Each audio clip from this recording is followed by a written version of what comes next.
Hi, Schofield Thomas, 800 Tech Limited. So in our last session, we discussed briefly business operations and how business operations will affect the overall performance of your company.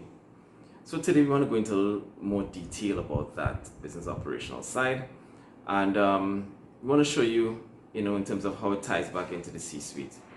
So within C-suite, we would have talked about, this overall strategic direction of the company, and where the company would like to go. What's the 5-year plan? How do they plan to get there?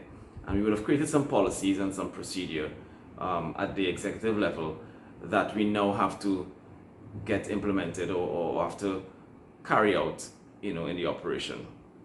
So during the natural progress, with a company, if you plan, you do your business plan, you have your strategic objectives, and then the normal thing would have been that you come and you have a discussion, or you have your management, and your management go out and they execute whatever the strategy is.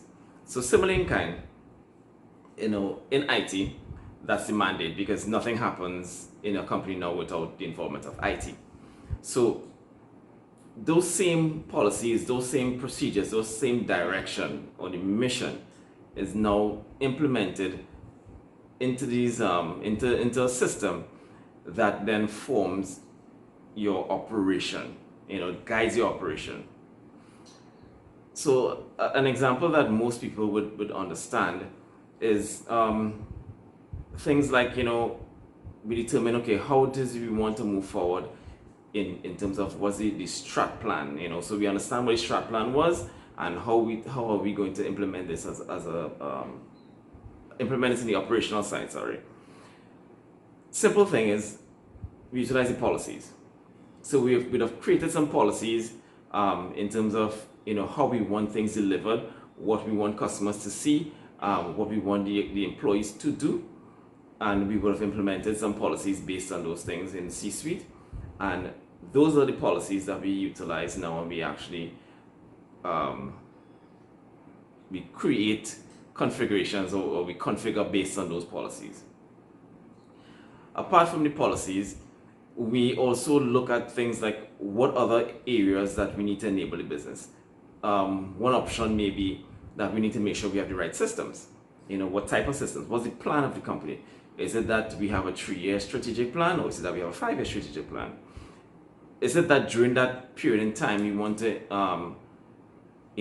ensure that we have as little as possible breakdowns? So is it that we're going to look for a system with a 3-year warranty?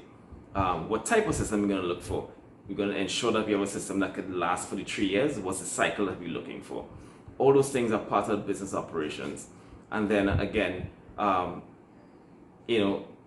of the strategic objectives may be, we have to increase sales. How do we increase sales?